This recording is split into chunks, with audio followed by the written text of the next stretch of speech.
Congratulations. जो उस वक्त का वायसराय था, उसने the cabinet mission plan was a statement made by cabinet mission and viceroy lord Wavell. उस वक्त का जो वायसराय था इंडिया का, उसने एक मुरतब किया था, ठीक है, एक प्लान, ताकि दोनों जो मुस्लिम लीग और कांग्रेस दोनों हैं, दोनों जो जमातें हैं, इनको किसी एक पॉइंट पे लाया जा सके। बेसिकली ब्रिटिश की गवर्नमेंट थी, तो ब्रिटिश ही ये प्लान्स बनाते थे, फॉर्मुलेट करते थे, फिर इनको अपनी प्रपोजल्स इनको पेश करते थे, मुस्लिम लीग को भी और कांग्रेस को भी। अब उन्होंने कब प्लान जो है वो पेश किया, वो मई 16 1946 को किया। ये चीज बहुत इंपॉर्टेंस रखती है, जो डेट्स होती हैं, क्योंकि ये एमसीक्यू पेपर में, ऑब्जेक्टिव पेपर में मोस्टली डेट्स पूछी जाती हैं या नाम पूछे जाते हैं कि किसने पेश किया था, ठीक है। That contained proposals regarding the constitutional future of India in the wake of Indian political parties and representatives not coming to an agreement.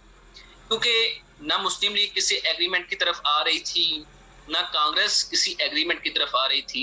इन्होंने एक और प्लान मुरतब किया, उसको फार्मुलेट किया और इनके सामने रखा कि आप इस प्लान पे जो है वो अमल दरामद कर लें। अब वो कैबिनेट मिशन जो लेके आए थे, एक वो था लॉर्ड पेंथिक लॉरेंस, ठीक है, ये secretary of state for India था, ठीक है, ये पूरी स्टेट का सेक्रेटरी था।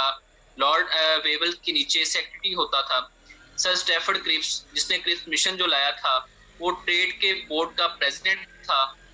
और फिर एवी अलेक्जेंडर, फर्स्ट लॉर्ड ऑफ एडमायरल्टी, ठीक है, एडमायरल जैसे चीफ्स होते हैं, इस तरह वो फर्स्ट लॉर्ड था एडमायरल, ठीक है। ये तीन बेसिकली मेंबर्स थे कैबिनेट मिशन के, और फिर इन्होंने मिलके वायसराय जो था इंडिया का लॉर्ड वेवल, उसके साथ एक प्लान बनाया और दोनों को पेश किया। वो प्लान क्या था, मैं आपको नेक्स्ट बताता हूं। The Muslims had to deal with the major obstacle, the two main political parties, the mission had to deal with the major obstacle, the two main political parties. Basically मैंने आपको जैसे पहले बताया कि उन मिशन जो था वो दो पॉलिटिकल पार्टीज के सामने रखा जाना था। उन्होंने जो प्लान था, मिशन ने जो प्लान बनाया था, उसको उन्होंने दो पार्टीज के सामने रखना था। एक कौन सी थी, कांग्रेस, एक कौन सी थी, Muslim League. Had fundamental differences over the India's future. इन दोनों के आपस में वो बुनियादी इख्तलाफात थे, ठीक है, फंडामेंटल डिफरेंसेस होते हैं, बुनियादी इख्तलाफात। अब जैसे कि सेपरेट इलेक्टोरेट और जॉइंट इलेक्टोरेट की बात है, जिस तरह के पार्टीशन की बात है। अब मुस्लिम लीग पार्टीशन चाहती थी, जो कांग्रेस है वो पार्टीशन नहीं चाहती थी, ठीक है। कांग्रेस जो है वो जॉइंट इलेक्टोरेट चाहती थी, मुस्लिम जो है वो सेपरेट इलेक्टोरेट चाहते थे। तो फंडामेंटल डिफरेंसेस थे। While the Muslim League wanted the Muslim majority provinces of India to constitute a separate sovereign state of Pakistan, the Congress wanted a united India. जो मैंने अभी बात की कि जो मुस्लिम लीग थी उसको एक अलग मुल्क चाहिए था, जिधर वो अपनी इंडिपेंडेंटली लाइफ जो है उसको स्पेंड कर सकें, और जो कांग्रेस है वो एक यूनाइटेड इंडिया चाहती, ठीक है। The mission at the Simla conference attempted to facilitate an agreement between Muslim League and Congress. अब सिमला कॉन्फ्रेंस जो हमने लास्ट टाइम पढ़ी, उस पे भी मिशन ने, जो उनका मिशन था, जो लोगों के ब्रिटिश ने बनाया हुआ था, तो उन्होंने उस टाइम भी एक अटेम्प्ट ली थी कि एक एग्रीमेंट हो जाए मुस्लिम लीग और कांग्रेस में, लेकिन वो भी फेल हो गया। When this failed, the mission came out with its own proposals. अब बेसिकली जो पहले मिशंस होते थे उसमें क्या चीजें थी, उन्होंने कहा कि British provinces would be divided into 3 groups. 11 provinces थे, तो उनको 3 ग्रुप्स में डिवाइड करना। उन्होंने कहा कि हम डिवाइड करेंगे। ग्रुप ए में कौन कौन से आएंगे, मद्रास, बम्बे, यूनाइटेड प्रोविंसेस जिनको यूपी कहते हैं, उत्तर प्रदेश भी कहते हैं, Bihar, Odisha and central provinces. ये जो प्रोविंसेस हैं ये हिंदूज की मेजॉरिटी थी यहाँ पे। इनको उन्होंने ग्रुप ए में डिवाइड कर दिया, मतलब ग्रुप ए में फॉर्मुलेट कर दिया। ग्रुप बी में जो थे वो पंजाब, NWFP जो आज KPK है, और सिंध। इन तीनों को ग्रुप बी में, उस वक्त बलूचिस्तान को एक प्रोविंस का दर्जा नहीं था दिया गया, ठीक है। वो इनके साथ ही एमलगेमेटेड था। Group C would have Bengal and Assam. Group C, क्योंकि आपको पता है कि ईस्ट पाकिस्तान, बाद में जब पाकिस्तान बना तो ये ईस्ट पाकिस्तान था, बंगाल तो ये ईस्ट साइड पे था, मशरकी पाकिस्तान का हिस्सा था जो आज बांग्लादेश है। तो बांग्लादेश, बंगाल जो सूबा था, बंगाल और आसाम को इन्होंने मिला दिया आपस में, क्योंकि वो एक दूसरे के साथ थे। तो बेसिकली 3 ग्रुप्स में डिवाइड कर दिया गया ब्रिटिश प्रोविंसेस को। ठीक है, जो हिंदूज के मेजॉरिटी थे उनको एक ग्रुप में फॉर्मुलेट किया गया, और जो मुस्लिम्स के मेजॉरिटी थे प्रोविंसेस उनको 2 ग्रुप में, ग्रुप बी और ग्रुप सी में फॉर्मुलेट किया गया। अच्छा, the cabinet mission propose that constituent assembly के एक असेंबली बनेगी, कॉन्स्टिट्यूएंट असेंबली होगी, उसमें 385 मेंबर्स होंगे, जिनमें से 292 जो होंगे वो प्रोविंसेस से होंगे, जो प्रोविंसेस हैं, और 93 जो होंगे वो इंडियन स्टेट्स। अब प्रिंसली स्टेट्स भी इंडिया में एग्जिस्ट करती थी, जिस तरह के कश्मीर है, जिस तरह के हैदराबाद दक्कन है, जिस तरह के गिलगित बल्तिस्तान है, उसके बाद जम्मू एक अलहदा उस वक्त स्टेट थी। तो इस तरह करके 575 स्टेट्स थी, उनमें से 93 रिप्रेजेंटेटिव्स होंगे जो उनको रिप्रेजेंट करेंगे। ठीक है, the member of 3 groups stated above would frame provincial constitution for the respective groups. अपने ग्रुप्स के जो मेंबर्स होंगे, अपने अपने ग्रुप के वो प्रोविंशियल कॉन्स्टिट्यूशन, प्रोविंस के लेवल पे अपने आइन बनाएंगे। ठीक है, and then would the unity of India had to be retain, India की यूनिटी रिटेन की जाएगी।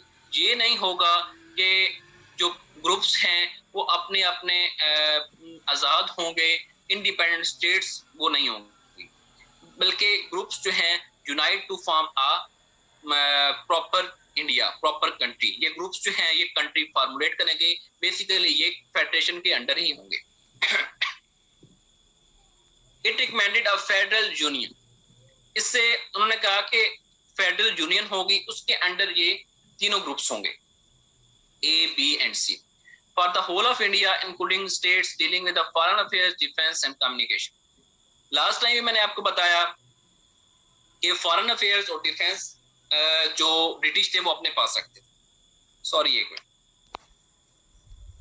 Government would be formed at the centre, centre में एक इंटरिम गवर्नमेंट होती है, आरजीसी गवर्नमेंट होगी। ठीक है, कि आरजीसी एक गवर्नमेंट होगी, उसके बाद हम दोबारा री इलेक्शन की तरफ जाएंगे। ठीक है, the viceroy would reconstitute his executive council, viceroy जो है वो अपनी एग्जीक्यूटिव काउंसिल दोबारा कॉन्स्टिट्यूट करेगा to the proposal relating to a constituent assembly.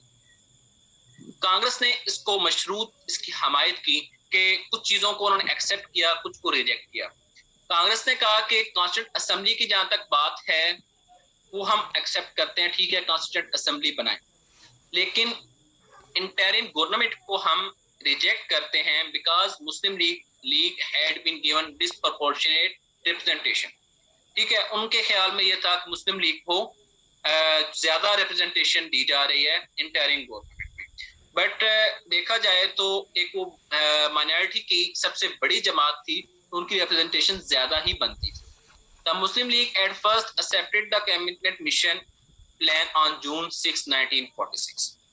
जून 6 को पहले तो इन्होंने इसकी हमायत कर दी कि ठीक है, हमें कोई इशू नहीं, but on July 29 withdrew its acceptance and called upon Muslims to resort to direct action to achieve Pakistan। फिर इन्होंने जुलाई 29 को इसलिए इसको विड्रॉ किया कि हम सिर्फ एक सेपरेट स्टेट चाहते हैं, हमारा मकसद जस्ट एक सेपरेट स्टेट है, इसके अलावा कोई भी मिशन, कोई भी प्लान हमें काबिल कबूल नहीं है। हम एक सेपरेट स्टेट की तरफ जाना चाहते हैं, इंडिपेंडेंट स्टेट की तरफ जाना चाहते हैं। इसके अलावा अपने डेट्स में बार बार कह रहा हूँ कि आपने ये चीजें, डेट्स जो मैंने हाईलाइट की हुई हैं, ये मस्ट करनी है, इनमें ज्यादा जो काम करने वाला वो डेट्स का है। आपसे किसी और चीज के बारे में ज्यादा क्वेश्चन नहीं होगा, कि जस्ट आपको पूरी स्टोरी बताने के लिए मैंने और कोई चीज नहीं थी। तो पार्टीशन प्लान आया 3 जून 1947। ठीक है, ऑन 3 जून 1947 को उस वक्त लॉर्ड माउंटबेटन वायसराय था, ठीक है, इंडिया का। तो उसने एक पार्टीशन प्लान दिया, उसका नाम माउंटबेटन प्लान भी है। तो आपने ये चीज याद रखनी है कि माउंटबेटन प्लान जो है वो 3 जून 1947 को आया। पार्टीशन प्लान भी इसको कहते हैं और माउंटबेटन प्लान भी इसको कहते हैं। The British government proposed a plan announced on 3 June 1947 that include these principles. इनमें ये चीजें थी। क्या क्या चीजें थी? Principle of without any objection, without any resistance, उनको उन पर किसी चीज का, किसी किस्म का कोई दबाव नहीं होगा, ठीक है। वो ऑटोनमस होंगी। ऑटोनमस बॉडी होती है जो खुद मुख्तार, ठीक है, can make their own constitution, वो अपना कॉन्स्टिट्यूशन बना सकेंगे, अपना जो लॉ है, लॉ एंड ऑर्डर सिचुएशन जो है उसको मेंटेन कर सकेंगे, ठीक है। जिस तरह मर्जी करें, जिस तरह का मर्जी कॉन्स्टिट्यूशन फ्रेम करें। अब हमारे पास आज पाकिस्तान में 3 कॉन्स्टिट्यूशन अब तक आ चुके हैं। एक 1956 में आया, एक 1962 में आया, एक 1973 में आया, ठीक है। तो 3 कॉन्स्टिट्यूशन हमारे पास आ चुके हैं। तो हमारे पास, हम इंडिपेंडेंट थे अपना कॉन्स्टिट्यूशन फ्रेम आउट करने में। अब भी आप सुनते होंगे कि हमारे कॉन्स्टिट्यूशन में रोजाना कोई ना कोई तरमीम होती है जो नेशनल असेंबली और सेनेट मिलकर करती हैं। तो we are independent in making any amendment, we are independent in formulating any law, any constitution, ठीक है। तो उसके बाद उन्होंने ये कहा कि अपना कॉन्स्टिट्यूशन भी बना सकेंगी। और ये 5 स्टेट्स थी। जो स्टेट्स थी वो कितनी थी? 565, sorry, were given the right to join either Pakistan और इंडिया। अब जो प्रिंसली स्टेट्स थी, जिस तरह करके हैदराबाद, दक्कन थी, कश्मीर थी या दूसरी, कहा यह गया कि इनको राइट दिया जाएगा कि वो किसी भी मुल्क के साथ ज्वाइन कर लें, या पाकिस्तान के साथ ज्वाइन कर लें या इंडिया के साथ ज्वाइन कर लें, ठीक है। इस चीज पर बेस करते हुए जियोग्राफिकल कॉन्टिग्यूटी। अब बेसिकली तो ये था कि फॉर एग्जाम्पल हैदराबाद दक्कन है, तो वो मुसलमानों के साथ लगना चाहते थे, but they could not. Why? Because उनकी जो जियोग्राफी थी वो उनको अलाउ नहीं करती थी। क्यों नहीं अलाउ करती थी? क्योंकि उनके आसपास सारे हिंदूज मेजॉरिटी प्रोविंसेस थे और वो पाकिस्तान के साथ नहीं मिल सकते थे। एंड पार्ट में क्या चीजें हैं? While with the passing of the Indian Independence Act 1947, Pakistan and India were divided into 2 independent countries, states. अब इंडिपेंडेंस एक्ट जो है वो ब्रिटिश ने, जो ब्रिटिश की असेंबली थी, कॉन्स्टिट्यूशन असेंबली थी, उन्होंने पास किया कि India is independent now, India is being divided into 2 parts, ठीक है, 2 इंडिपेंडेंट स्टेट्स। और उसके बाद क्या हुआ कि जुलाई 4, 1947 को ये एक्ट जो है, ये house of Commons in British, house of Commons कौन सा होता है, ठीक है, एक होता है अपर हाउस, एक होता है lower house. Lower house, house of Commons भी उसको कहते हैं, जिसको हम नेशनल असेंबली भी कहते हैं, ठीक है, उसको हाउस ऑफ कॉमन्स भी कहा जाता है। कॉमन्स का मतलब है कि जिनको पीपल, लोग इलेक्ट करके भेजते हैं, ठीक है।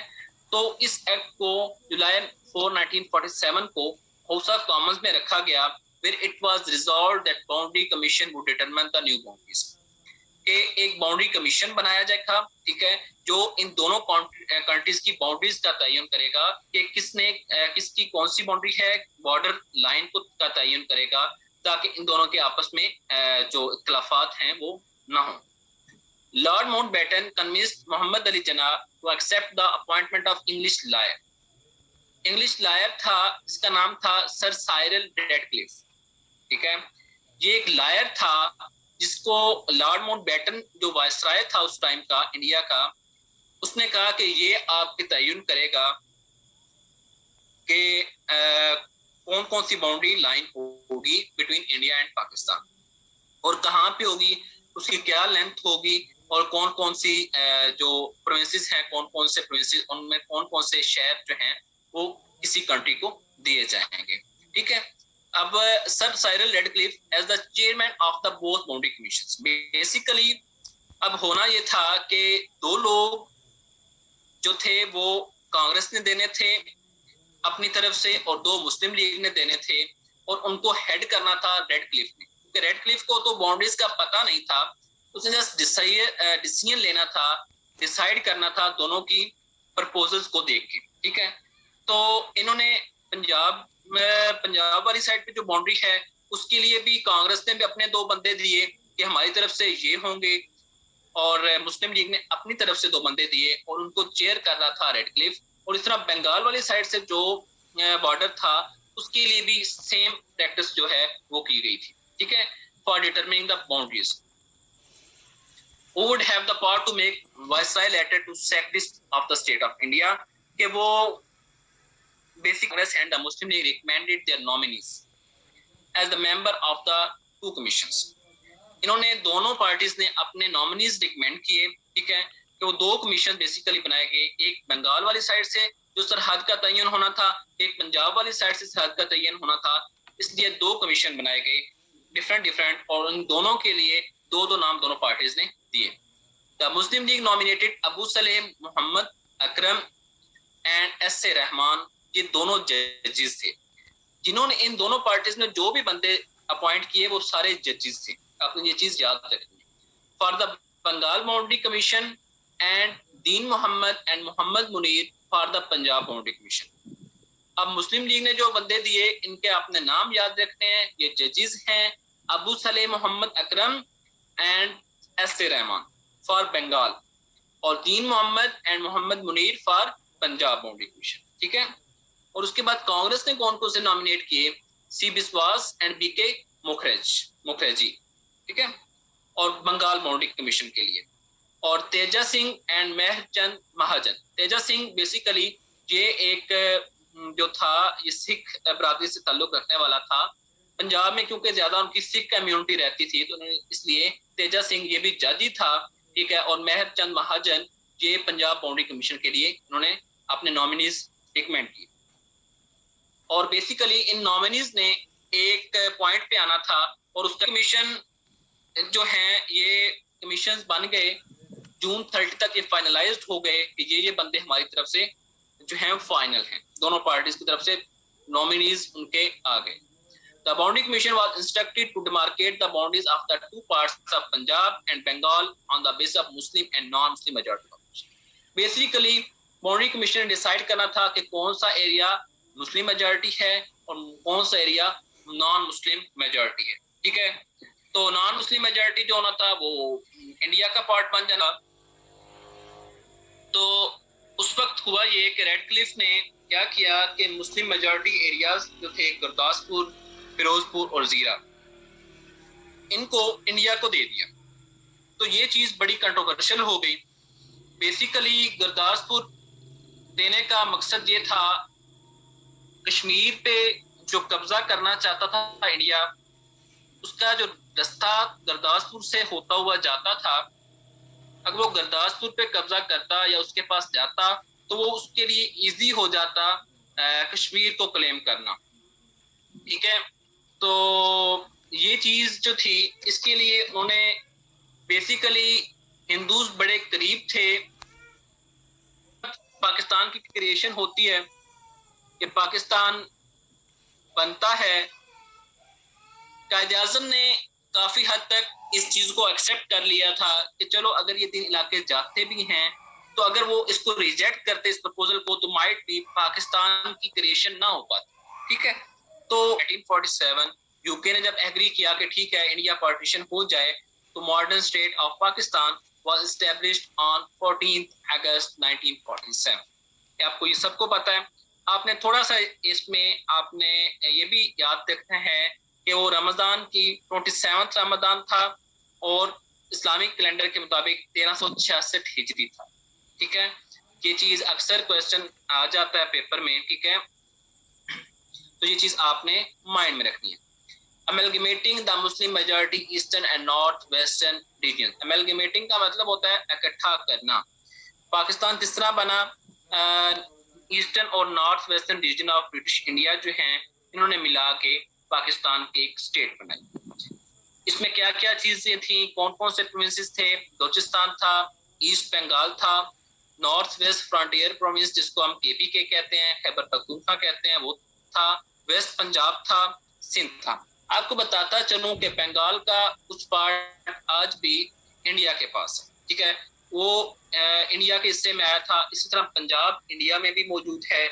पंजाब भी जो है ये वेस्ट पंजाब आया था पाकिस्तान के हिस्से में, और ईस्ट पंजाब आया था इंडिया के हिस्से में, ठीक है।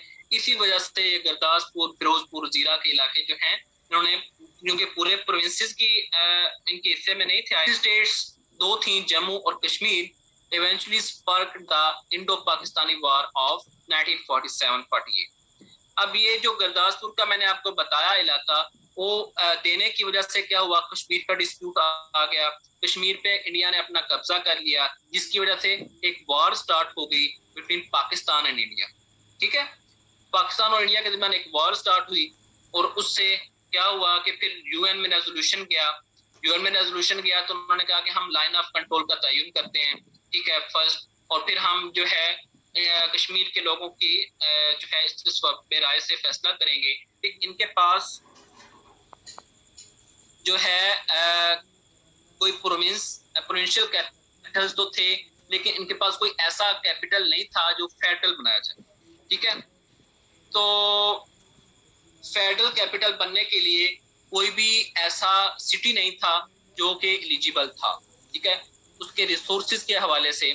लेकिन फिर कराची को इनिशियली, क्योंकि एक बिग सिटी था, तो इसको इनिशियली एक कैपिटल ऑफ पाकिस्तान बनाया गया। लेकिन उसके बाद आपने ये चीज याद रखनी है कि 14 अगस्त 1967 after 20 years of Pakistan creation, Islamabad को new Pakistan, capital of Pakistan declare किया गया, ठीक है।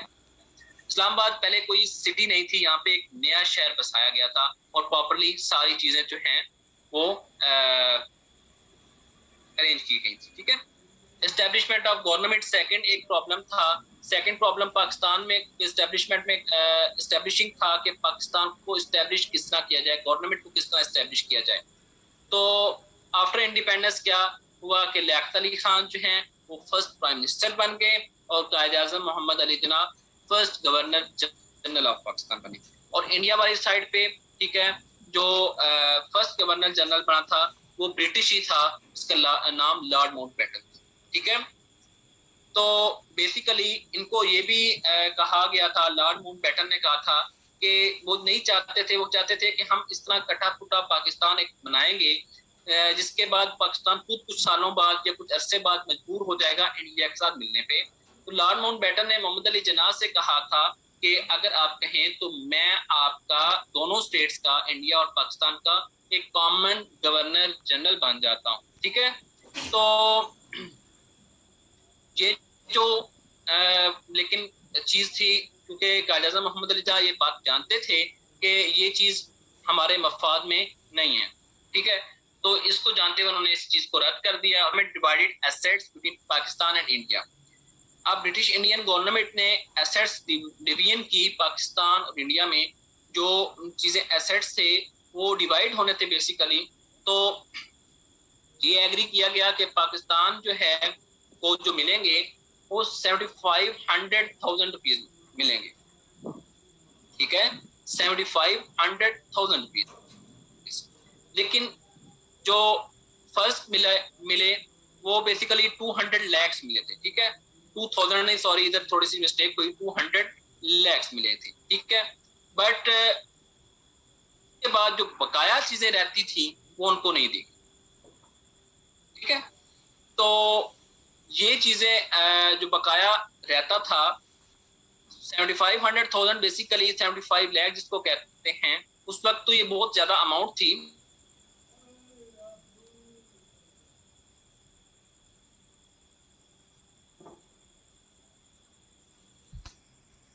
माइग्रेट किया था at the time of independence. इधर इंडियन गवर्नमेंट आएगी तो उन्होंने कहा कि हम इधर नहीं रहना चाहेंगे, हम पाकिस्तान में जाएंगे। तो इसलिए एक माइग्रेशन बहुत बड़ी तादाद में हुई, और दुनिया की सबसे बड़ी माइग्रेशन ये है,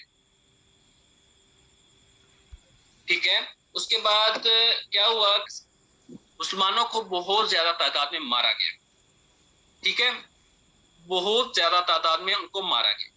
Some put the number at more than 2 million, 20 lakh, 2 million कितने हैं, 20 लाख कहते हैं कि लोगों को मारा गया। But conservative estimates put the number between 5 and 8 million। But कुछ लोग कहते हैं कि 20 लाख से भी ज्यादा 50 to 80 लाख पीपल जो हैं उनको मारा गया। ठीक है, तो it is very big thing अगर हम देखें तो। ठीक है, with at least 90,000 women killed, at least 90,000 women abducted। ठीक है, 90,000 खवातीन को मार दिया गया और 90,000 खवातीन ऐसी थी जिनको अगवा कर लिया गया। ठीक है, तो बेसिकली एक बहुत मैसिव किस्म का डिजास्टर था, इसके साथ कोप अप करना बहुत टफ